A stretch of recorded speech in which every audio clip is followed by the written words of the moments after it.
birçok defa elimden gelse herkesin sinesine ümmeti Muhammed'in derdi, hususiyle muzdariflerin, mutazarrirlerin, münkesiretül kulub olanların adına, onların kalplerine avuç avuç ızdırap atardım. Kardeşleri için ızdırap duygusuyla kıvranıp dursunlar. Her kıvranışlarında ya sahibel guraba, ya sahibel mazlumin vel mağdurin, ya sahibena, ya malikena, ya hafizena deyip inlesinler. Evet, çözülmez gibi görülen problemleri Cenab-ı Hakk'a bu ölçüde yaklaşma çözer.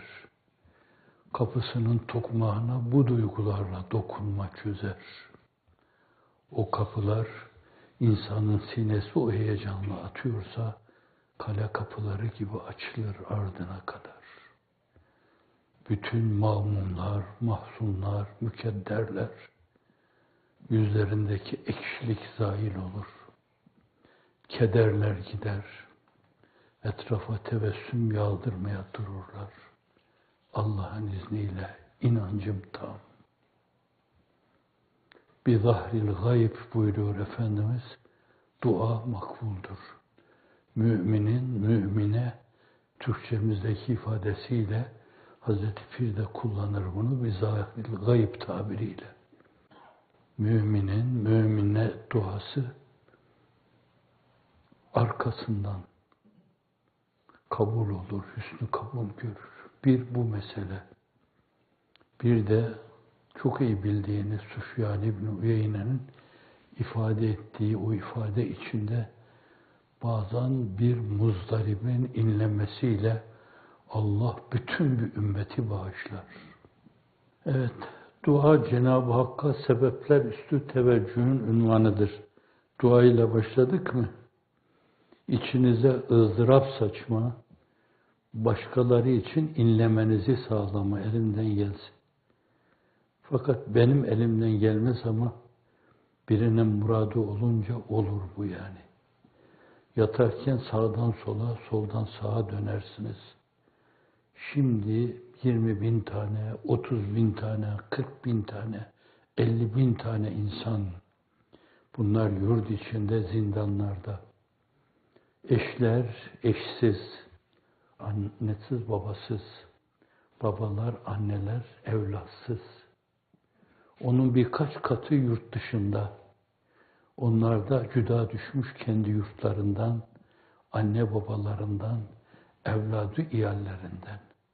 Her ne kadar Rabbena aleyke tevekkelna ve ileyke enebna ve ileykel masir deseler, Allah'a tevekkül ve teslimiyette, hatta tefviz, teslim ve sikada bulunsalar bile, insan olarak yine yürekleri yanar, yine de sarsıntı yaşarlar, yine de burunlarının kemiği sızlar. İşte bu duyguları onlarla paylaşma. Sanki onlarla beraber o parmaklıkların arkasında bazen namaz kılma imkanını bile vermiyorlar. Abdest alma imkanını bile vermiyorlar. Bazen en onurlu insanları, zirve yapmış insanları hırpalıyorlar orada. Hoyratça dövüyorlar. Son içeriye aldıkları bir insan, oradaki avukatın gönderdiği haberle dışarıya çıktığında yüzünde üst üste çizgiler, yaralar, bereler. İlle de dediğimizi diyeceksin, yazdığımız kağıda imza atacaksın. Hiç olmamış şeylere biz nasıl oldu nazarıyla bakıyorsak, sen de onları oldu diye ifade edeceksin diye.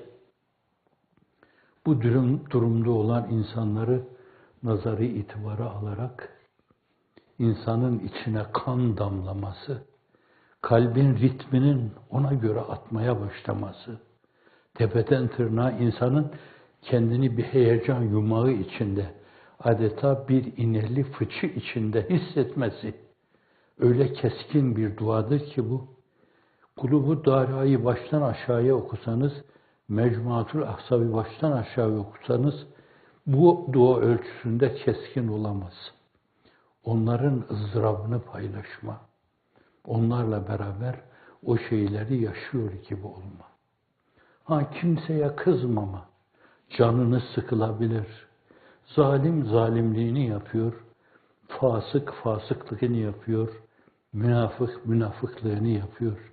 Hiç duydunuz mu Efendimiz sallallahu aleyhi ve sellemin çok iyi bilinen Ebu Cehil kadar zararlı Abdullah İbni Übey İbni Selul'a beddua ettiğini? Ben duymadım. İlahiyatçılar var. Değil beddua etmek, oğlu gelip gel ya Resulallah babamın cenaze namazını kıldır dediğinde bir de sırtındaki hırkayı veriyor buna sarsınlar diyor. Bir dönemde ona vermiş. İade ediyor. Mezara giderken yine kendine ait şeye kefen gibi sarılsın öyle gitsin. Ama o namaza yürürken Allah Celle Celaluhu ve la tusalli ala ahadin minhum mate ebeda. Ebedi ölümlü ölmüş, ebediyetini yitirmiş. Ebediyet onun için yok olmuş. Yaşadığı sadece şu kapkaranlık dünya ve öbür tarafta o karanlığın müzafı bir dünya.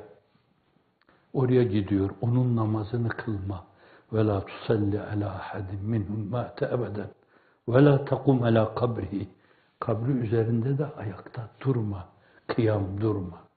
Hani dururlar ya orada, Türk törelerinde var buraya. Üzkür ahdellezi hareçte mine dünya. Kul la ilahe illallah filan derler. Bizim geleneğimizde var. Türk milletinin geleneğinde var. Kitapta, sünnette öyle bir şey yok. Ama olsun, fena bir şey değil. Öbür tarafta olup biten şeylere inanmanın, Hazreti Münkir ve Nekir'e inanmanın, onların gelip orada vefat eden insana "Men rabbuke ve men nebiyuke ve ma dinuke" diye sualler tevcih etmesinin bence ifadesi olarak mezarın başında onu hatırlatması, en azından geride kalanlara, mezarın başında onun dediği şeyleri duyanlara bir dersi ibrettir, bir göz açma ameliyesidir. Gideceğiniz yer burasıdır. Münkir nekir gelecek. Hayatın, bütün sergüzeşti hayatın hesabını soracak sizden. Şu işte ne halt karıştırdınız, şu işte ne halt karıştırdınız diyecek. Ve tembih ediyor. Hele bir la ilahe illallah Muhammedur Resulullah de, bu bütün kilitli kapıları açacak bir anahtardır. İhtimal ki buna binaen Cenab-ı Hak seni de bağışlar. Hüsnü zannın, reca duygusunun ifadesi. Evet, asıl mesele sinelere ızdırabın tohum gibi ekilmesi. Sonra o ızdırabın başa yürüyor gibi katlanarak büyümesi. Bir fide gibi dal budak salması, ser çekmesi ve insanın hayatını tamamen o inkisar, o teessür içinde sürdürmesi. Aklına zindanlar geldikçe kardeşlerinin, dostlarının, taraftarlarının, sempatizanlarının orada inlediklerini duyuyor gibi olması. Onlar orada o meseleye razı olmuş, çok ciddi bir teslimiyet, tefviz ve sika duygusu içindedirler. Cenab-ı Hak gözlerimizi ona açsın bence. Gözler ona açılınca görmedik şey kalmaz. Doğrular doğru olarak doğruluk zeminine oturur. Yalanlarda kuyruklarına kızar, çekilir, inlerine girerler. Günümüzde en raiç olan şeyler, yarasalar gibi ışık etrafı sarınca onlar da gider karanlıklarda tünerler. وَالَّذ۪ينَ هَاجَرُوا فِي اللّٰهِ مِنْ بَعْدِ مَا ظُلِمُوا لَنُبَوَّئَنَّهُمْ فِي الدُّنْيَا حَسَنَةً وَلَأَجْرُ الْآخِرَةِ أَكْبَرُ لَوْ كَانُوا يَعْلَمُونَ.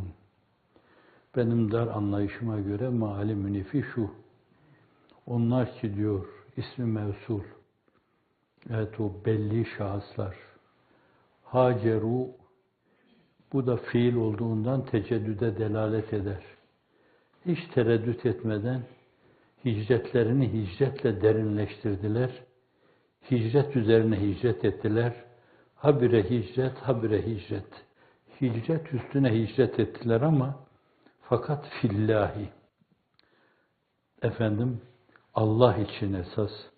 O mevzuda fi zarf için görünüyor da fakat meseleyi Allah için yapmada öyle derinleştirdiler ki billah, lillah, ilallah değil de fillahi. O derinlemesine o hicrete kendilerini saldılar. Bu ne güzel şey bu hicret. Allah için hicret yapıyoruz. Dilin hususiyeti açısından her şeyin ifade ettiği bir mana vardır yani. Kıtmir'in mülazaları. Min ba'di ma zulimu. Çeşit çeşit zulümlere maruz kaldıktan sonra mazlumlar onlar. Birileri zulmetmiş fakat zalimler söylemiyor burada. Evet, burada işari manada şöyle bir manada çıkarabilir insan. Bence zalimler hep yad edip durmakla zihninizi kirletmeyin. Onların isimlerini yad etmek suretiyle nöronlarınızı kirletmeye değmez. Sonradan onları yıkamada zorluk çekersiniz. Onun için burada zulmedenleri söylemiyor.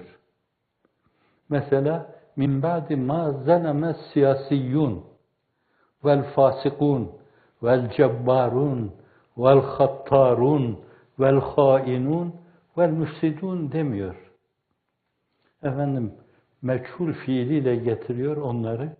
Dolayısıyla oradaki faili sarihen zikretmiyor. Dolayısıyla siz de o kirli insanları yad etmek suretiyle zihninizi kirletmeyin. Düşüncelerinizi dağıtmayın. Batılın fazla tasviri safi zihinleri ihlal eder. Doğruda konsantrasyonunuza engel olur. Ona şunu mu desem, bunu mu desem sevdasına tutulursunuz. Oysa ki zaten siz sevdalısınız. Bir şeye gönlünüzü kaptırmışsınız bence. Öyle bir güzele gönül kaptırmışsınız ki sizi ondan koparacak şeyler kendinize karşı saygısızlık olur. Ona karşı da saygısızlık olur. Evet. Min ba'di ma zulimu. Sonra burada daha tekitle bir şey diyor. لَنُبَوْءَنَّهُمْ فِي الدُّنْيَا حَسَنَةً. Kasem olsun Allah diyor. Allah yemin olsun. Yani vallah, billah, tallah der gibi. لَنُبَوْءَنَّهُمْ. Kasem olsun. لَنُبَوْءَنَّهُمْ. Onlara hazırlayacağım ben. Fi dünya hasene. Bugün olmaz yarın. Burada istikbale de efendim لَنُبَوْءَنَّهُمْ سَنُبَوْءَنَّهُمْ demiyor. سَوْفَ لَنُبَوْءَنَّهُمْ diyor. لَنُبَوْءَنَّهُمْ فِي الدُّنْيَا حَسَنَةً. Dünyada inşallah çok yakın bir zamanda hasenedeki tenvini tenkir. Çok sürpriz. Mâle eynun rahat ve la uzun semiyet ve la hatar ala kalbi beşer. Hiçbiriniz tasavvur edemeyeceğiniz şekilde birdenbire bir sürprizle karşılaşacaksınız ki başınız dönecek. Şimdiye kadar yapılan o mezalimi, o denaatleri, o şenaatleri unutacaksınız. Sonra size sorunca ya öyle bir şey olmuş muydu diyeceksiniz. Ve anlatırsanız fıkra gibi anlatacaksınız.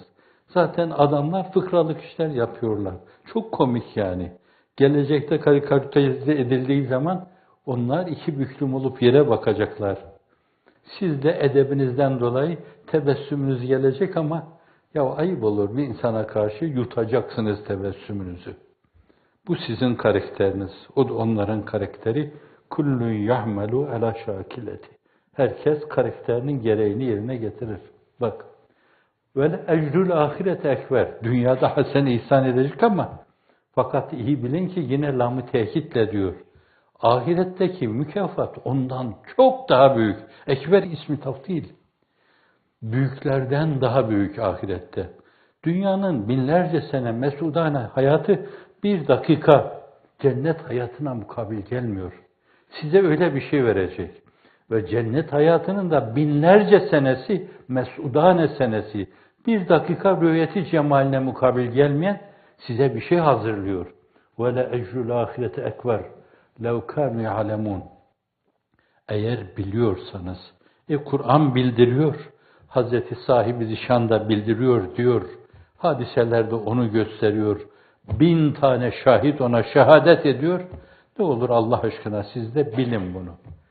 Bir diğer yer de şu, ثُمَّ inne rabbeke, sonra senin o Rabbi Kerim'in var ya, lillezine haceru, yine ismi mevsul var bak.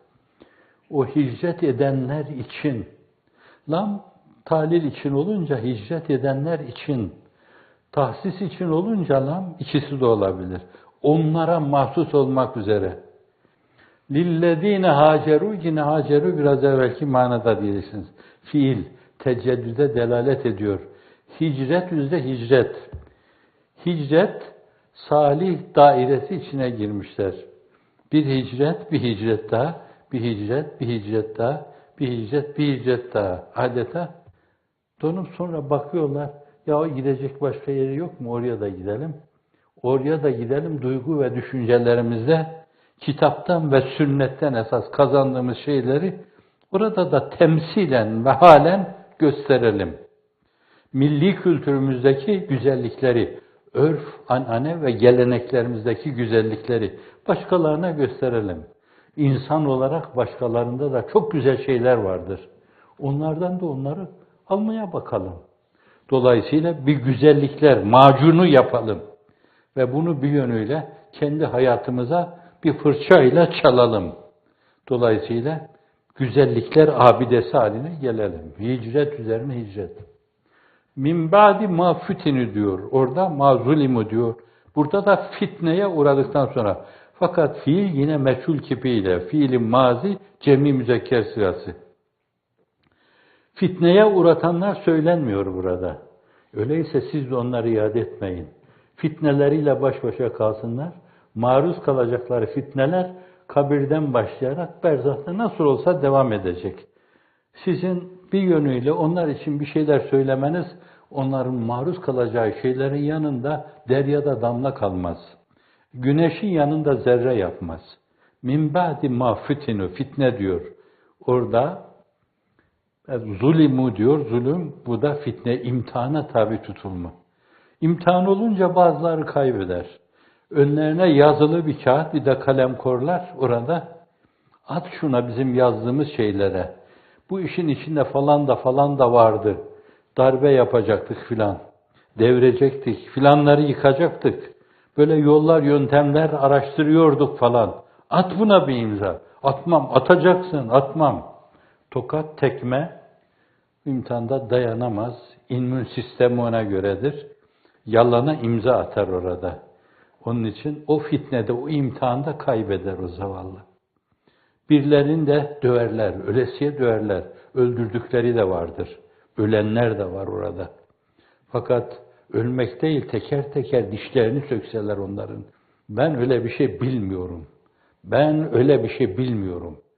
Bilal-i Habeşi gibi taşlar üzerine konduğu halde, güneşte beyin kaynatan sıcağın altında onlar darbeledikçe o yine ahad, ahad, Allah birdir, Allah birdir. Ne zaman diyor bunu? Kur'an-ı Kerim'den 3-5 ayet nazil olduğu, insanlığın iftihar tablosunun alem şumul bir peygamberliğine delalet eden şeyler henüz semadan inmediği dönemde, inen şeylerle kanaat eden, o inen şeylerle imanda şahlanan, Yasir aynı şeyi söylüyor, Sümeyye aynı şeyi söylüyor, Ammar aynı şeyi söylüyor. O sadece sonunda baba gözünün önünde öldürülüyor, çok vahşice. Anne gözünün önünde öldürülüyor, seni de aynı şeyi yapacağız. Orada dilinden kaçırıyor onların dediği şeyler. Fakat zincirleri çözüyorlar. Promete gibi zincire vurmuşlar. Allah Resulü'nün yanına koşuyor. Adeta mahvoldum diyor ya Resulallah. İstediklerini söyledim ben. Buyuruyor ki in adu fa'ud. O ölçüde tazik yaparlarsa ruhsat. Sen de onların dediğini de diyor. İnsanlık iftihar tablosu. Evet. Teysir peygamberi. Yessiru ve la tuassiru ve beşşiru ve la tuneffiru. Ama o diğer sahabi o güneşin altında ya çarmıha gerilmiş gibi ya kumda üzerlerine taşlar konmuş gibi işkenceler altında Ahad, Samet, Hay, Kayyum diye iniltilerini bu şekilde dinlendiriyorlar. Şimdi min ba'di ma futinu. Kimisi orada immün sistemi ona göre dayanamıyor. Ordu bozanlık yapıyor. Masum arkadaşlar adına yalana imza atıyor. İtiraf adı altında iftirada bulunuyor. Tertemiz melek gibi kardeşlerini karalıyor. Dünyasını karartıyor. Ahiretini kapkara hale getiriyor. Evet. ثُمَّ جَاهَدُوا fitnede uğradıktan sonra onlar kazanmışlar. Sonra mücadele ediyorlar. وَصَبَرُوا çekecekleri şeylere katlanıyorlar. İktifa ediyor, evde duruyor. Fakat her gün evin basılacağı sancısı var. Şakakları onunla zonkluyor. SS'ler ne zaman gelecek? Kapının ziline basacaklar. Hitler'in fermanına sezası, na şahanesi. Budur efendim, sizi derdest etmeye geldik. Suçumuz ne? Vallahi suçu bilmiyoruz. Fakat bize dediler ki onları derdest edin, götürün. Savcıya götürecekler. Savcı bey suçum ne? Vallahi bilmiyorum. Bana dediler ki onları ne yapıp bir uydurma iddianame ile böyle cihanı yıkmaya, fayları kırmaya, birisi söyledi, hani fayları kırmaya, zelzele yapmaya hazırlanıyorlarmış. Cinleri kullanarak bir kısım meteorları bizim saraylarımızın başına yağdıracaklarmış. Şirin görünmek için böyle diyenler maalesef şirinde görünemediler ya. Evet, orada kaldılar, sümme cahedu. Ama mücadele için kaldılar. وَالَّذ۪ينَ جَاهَدُوا ف۪ينَا لَنَهْدِيَنَّهُمْ سُبُلَنَا. Başka bir ayet, surenin son ayeti. وَالَّذ۪ينَ جَاهَدُوا ف۪ينَا لَنَهْدِيَنَّهُمْ سُبُلَنَا. Bizim için tamamen derinleşerek mücadelelerini sürdürenler var ya, kasem olsun. Ben onlara وَالَّذ۪ينَ جَاهَدُوا ف۪ينَا لَنَهْدِيَنَّهُمْ سُبُلَنَا. Ne yollara onları hidayet ederiz. Öyle yollar açarız ki onlara sürpriz olur o yollar. Yürür giderler de Efendimizin sallallahu aleyhi ve sellem müşriklerin içinden ve cealna min beyne eydihim sedden ve min halfihim sedden fehaşeynahum fehum la yubsirun deyip sıyrıldığı gibi. Tam o çıkacağı zaman siyer, menkıbe kitapları öbürlerine bu uyku geliyor. Mürgülemeye başlıyorlar. Ve Efendimiz de ve cealna min beyne eydihim sedden ve min halfihim sedden diyor. Çıkıyor orada. Bir güzergah takip ediyor. Sevr sultanlığına ulaşıyor. İrade olarak o kendi iradesinin hakkını veriyor. Allah'ın dediğini diyor. Allah'ın gösterdiği yolda yürüyor. Allah'ın gir dediği yere giriyor. Mağara değil. Sevr sultanlığı. Saraylarla değiştirmeyeceğiniz Sevr sultanlığı. O orada birkaç saat mi, bir gün mü, 2 gün mü insanlığın iftihar tablosunu bağrında misafir etmiş. Toprağını gözünüze sürme çekseniz değer. O Medine izi tozu bu Kuddusi yüzüne tutiyadır diyor. Evet, o Sevir sultanlığının bir avuç toprağı bu Kıtmir'in gözüne tutiyadır. Sevir sultanlığı. Şimdi oraya gittiler. Allah Celle Celaluhu siz şartı adi planında iradenin hakkını verdiniz. Bak ben o serserileri, haydutları nasıl geriye çevireceğim. Birdenbire örümcek çıkıyor orada. Anda seri. Benim işim bu, vazifem bu diyor. Bir örümcek ağı örüyor ki orada. Adeta baksalar örümcek ağının arkasını göremeyecek şekilde. 2 tane de güvercin geliyor, hemen oraya konuyor. Biri bir tarafa, biri bir tarafa konuyor. Müşrikler geliyor, izi oraya kadar sürmüşler. İz sürmede çok şeytandır aynen. Günümüzün SS'leri gibi. Nerede saklanırsanız gelir bulurlar.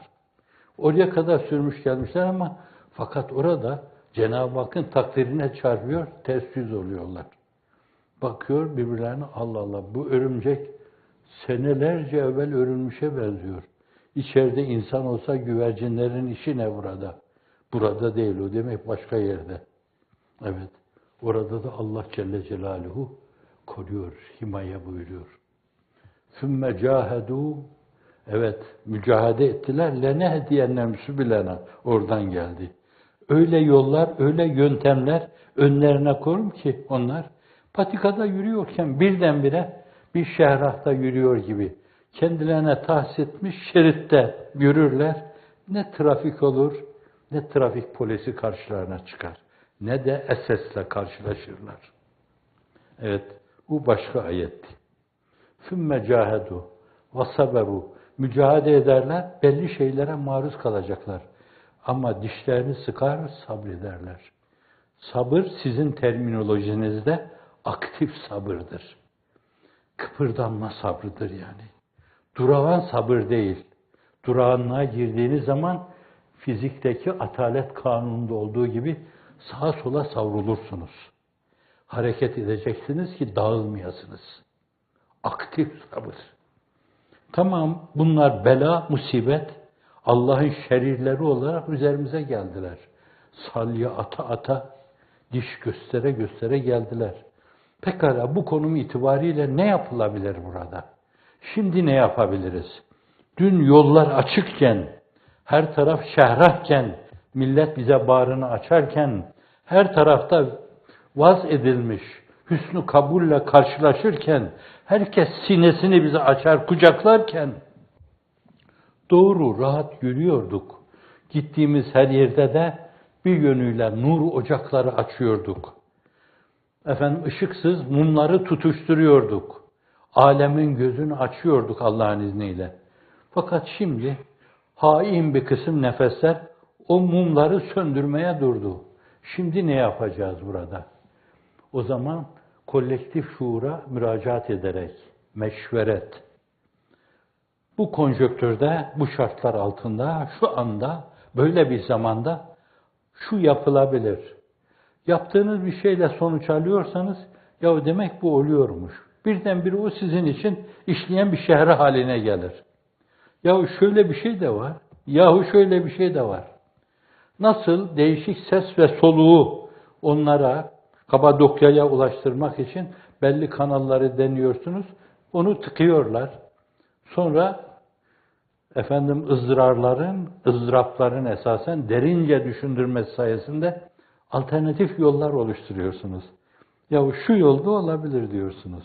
Bir başka yolla ulaşıyorsunuz. Ulaşabildiğinize.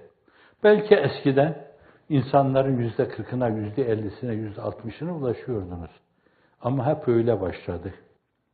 Sızıntı ilk basıldığı zaman 3000 mi 4000 mi basıldı. Fakat bir gün geldi 15-20 sene sonra 800 bine ulaştı. Kendi mevzu, konumu itibariyle belki dünyada bu seviyeye ulaşan ilk mecmuadır.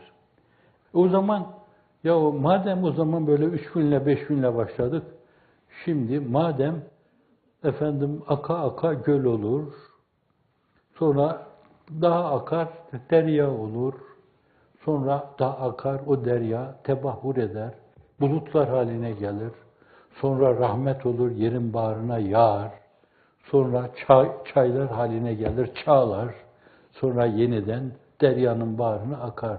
Öyleyse en iyisi madem böyle çağlayana doğru gidiyor, biz şimdi bir çağlayan çıkaralım.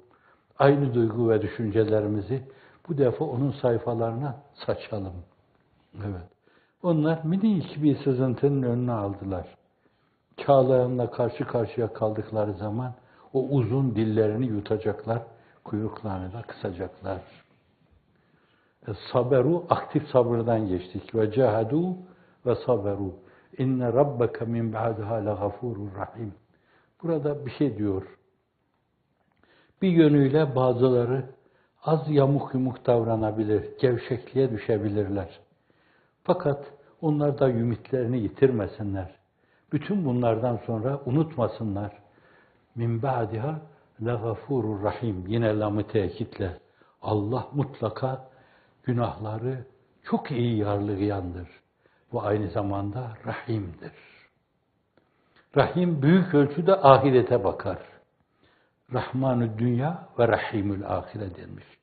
Fakat her ikisinin de dünyaya bakan yanı da, ahirete bakan yanı da var. Evet, belki ayetlerin manaları bize hatırlattığı şeyleri hatırlatıyor yani. Ayetler bana diyecek şey bırakmadılar. Evet, ben de diyeceklerimi onlara, Allah'ın kelamına, beyanına emanet etmek isterim.